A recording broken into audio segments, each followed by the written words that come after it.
He kōna ipurangi tēnei nā te reo irirangi o Aotearoa. Kia ora, I'm Maria. Cautionary note, I swear a lot in this podcast. Not Jamie, because she's composed, but I do. So, if the occasional F-bomb offends, then note. This is a podcast with such language. Kia ora and welcome to The Art of Entertaining, a podcast predicated on social cues and party planning in the 70s, but applied today. I'm Jamie Pui Pui and I found a book and I've tricked my mate into coming and hosting a podcast and a dinner party with me. Wait, Jamie, am I the friend? Because you know I don't cook, right? Yes. Wait, am I still getting paid? Because I better be getting paid, girl. Anyways, I'm Maria Turner. Join us on our journey to hosting the meanest, Dinner parties are the fast track to world peace. baddest, I have to light something on fire, uniquely New Zealand. Personally, I think it's like a lot of planning, a lot of work for what is essentially going to turn into a piss-up. And oddly 70s, Jelly and vegetables? Oh my gosh. Chuck that in the bin. dinner party Aotearoa has ever seen.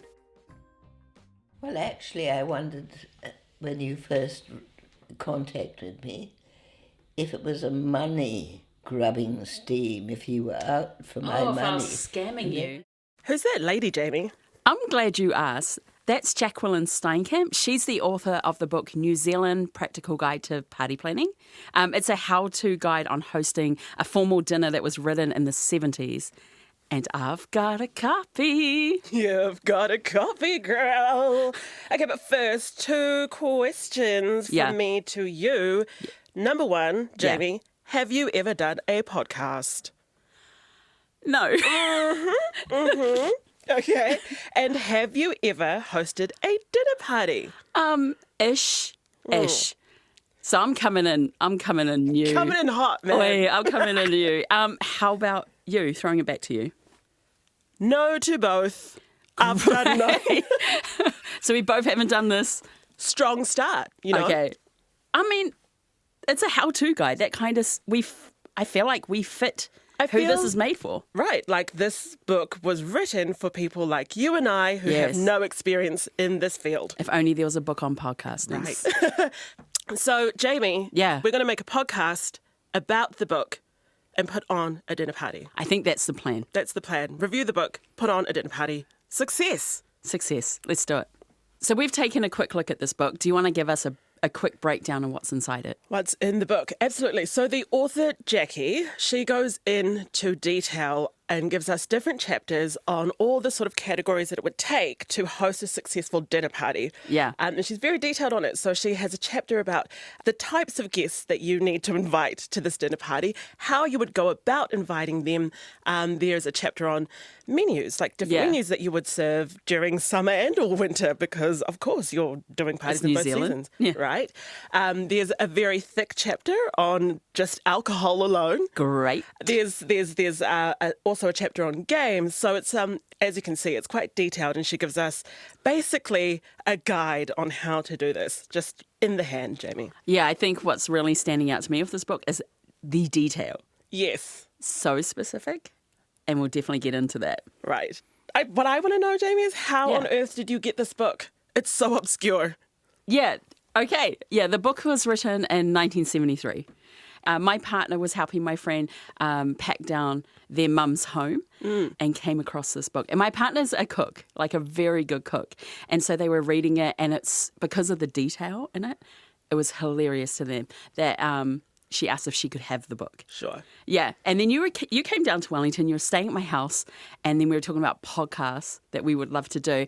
And my partner just was like, look at this. This might be funny. But I think it was hilarious. You know how you take a joke too far?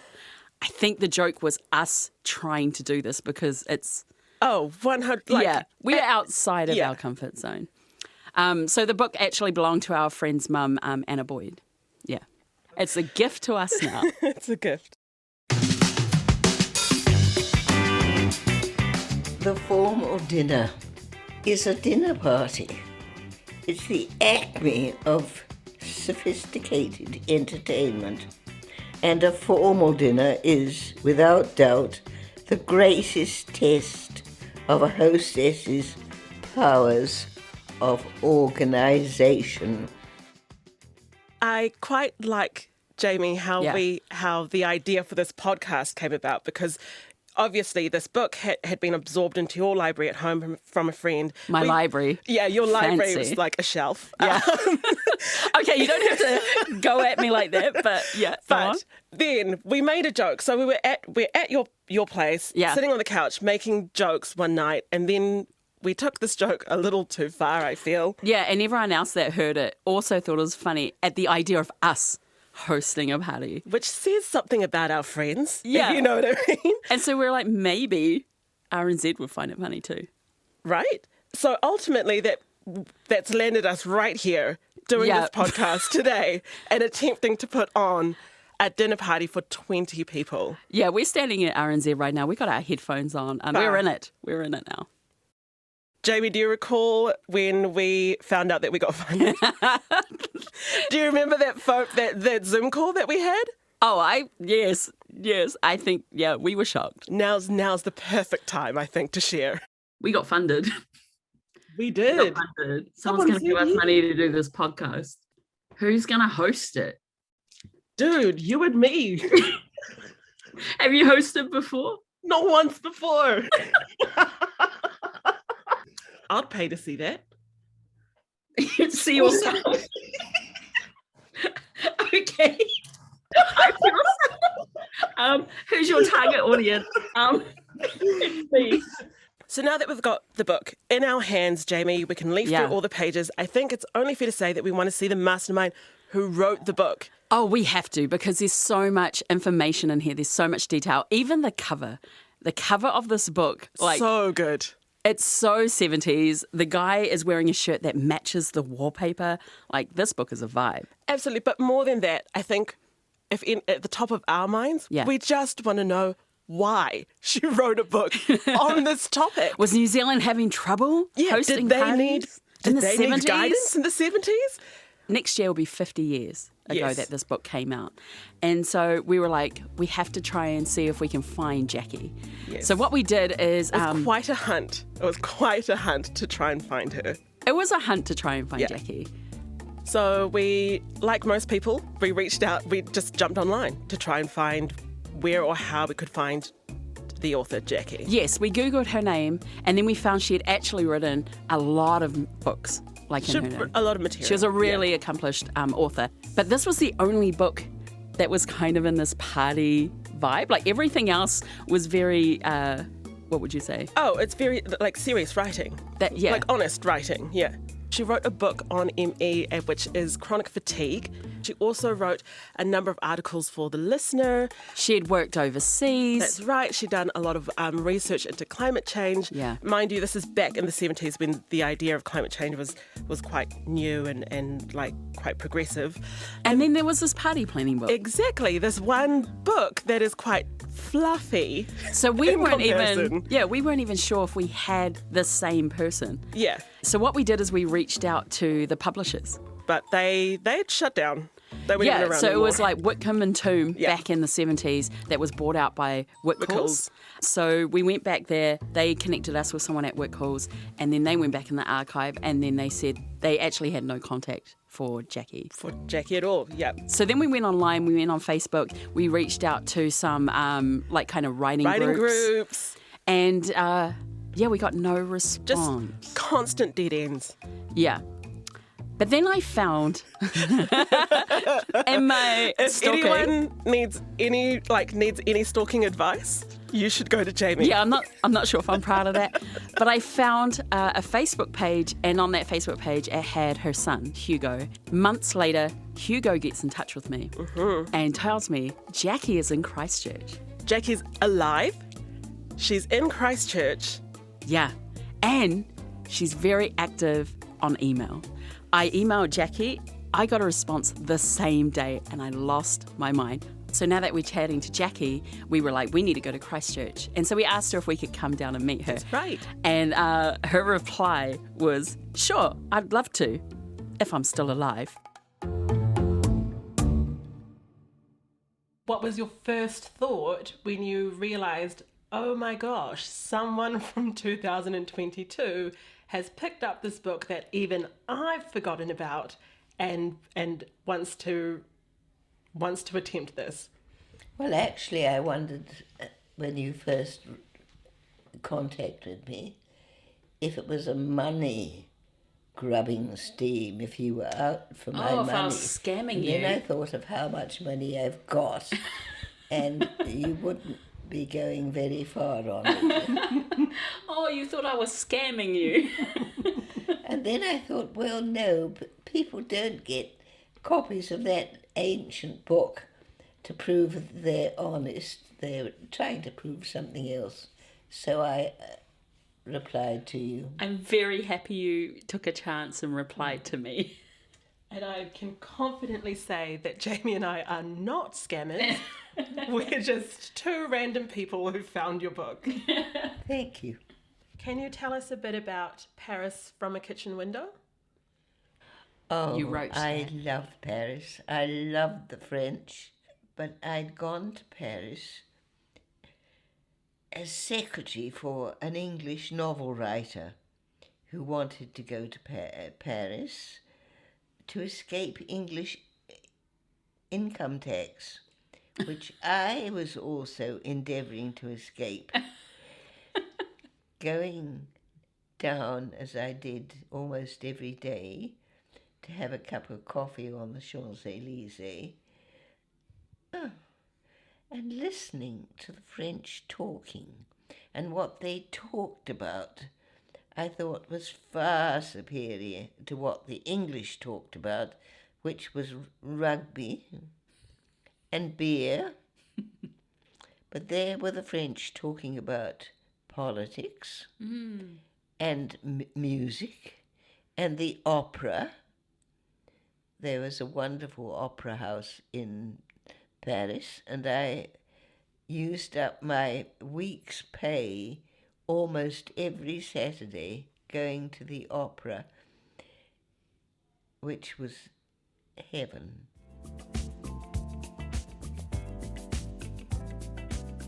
What I'm really looking forward to with this book is trying to get a sense of why they have parties and why we have parties. See, now I thought everyone was at the disco, okay? In the 70s, I thought everyone was at the All the disco time. and on drugs. Maybe there's an age thing, you know, like how we, like at the clubs, it's all people in their 20s, but maybe the parties like later. Oh, so Like, it's for more sophisticated maybe individuals. it was an age thing. Like once you got to a certain point in your life and you have a home and you have children or whatever, they have parties at home.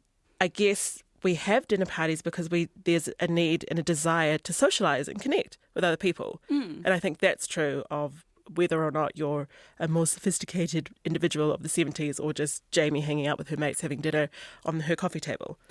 So what do you think is different between the 70s and now in terms of like social norms? Right, like social norms of the 70s, right? So like smoking indoors, totally normal. Drink driving was one, you know, like... No, that 100% was one. Yeah, they used to drink because... Were taxis even invented in the 70s? I don't know, but I remember...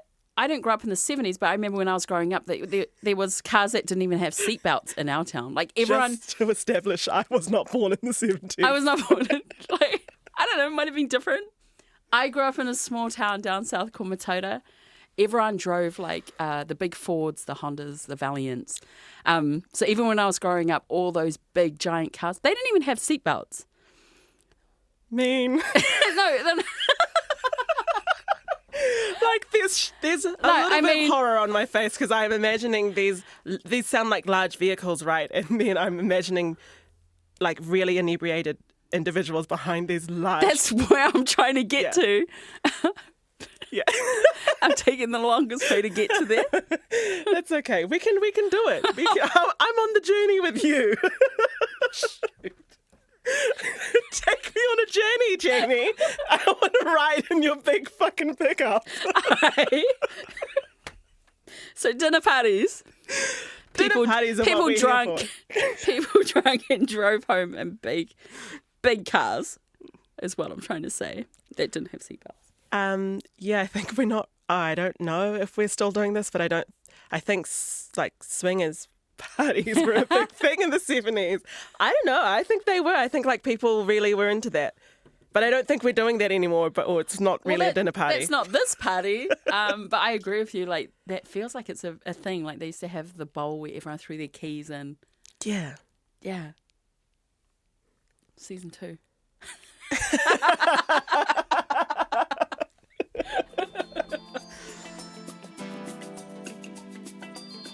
The prospective hostess. She must take a realistic view at her house, herself, her husband. She must remember the limitations set by family finances. She must decide on her objectives and how best to reach them. What sort of party? How many people? What will they eat? Where will they sit? How are they going to be amused? Something that came across in the book when I was reading it was the roles that people played in parties. There's very much talks about the husband and the wife roles. Right? Yeah. It's very assumed that a lady is going to host the dinner party and she's going to do everything that leads up until success. Yes, yes. And I'm very aware that we don't have either a husband or a wife. So failure already. Sorry. So, maybe we invite some people. So maybe I get married in time for this fucking dinner. I'd say that's a little bit too much investment, and I don't know if I'm prepared to do that. I mean, so gender roles is what we were talking about, and the very assumed roles that women play in hosting a dinner party, and the almost nothing that men do to host a dinner party. They just turn up. yeah. Yeah. I think there's a little bit of hangover. Like, I think it's assumed that if you're female, you kind of inherently know your way around a kitchen. You kind of inherently know how to do these things. It's like, maybe I don't. Yeah. Or maybe I never cared to. Did your parents, was your mum the cook? Oh, she was great. She was great in the kitchen. She's great. Yeah. She is great in the kitchen. Yeah, my nana's definitely the cook. She was the cook. And my granddad was like the barbecue king. But all this was done in the shed. He used to cook mountain oysters. What's that? Lamb's balls. That was a pretty name for it, was mountain oysters. Mountain oysters.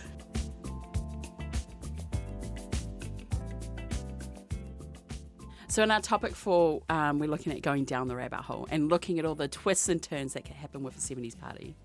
Yes. And what was great is we got to chat to Jackie. Help, advice, tips, what to expect. Yes. And help us. Help us and all the disasters that we could anticipate and forecast that would probably happen. Yeah. We asked her what the vibe was and how she can help us. So, yeah, let's listen to what she had to say. The only thing you do is sort of indicate to the helpers that we finished this course, and they'll rush and take the plates, and so we go. So, and then how to stop the meal? You asked that question. In the book, there's no way it doesn't tell us how to end the night. Well, I think it depends entirely on how things are going. You might not want to end the night ever. Yeah.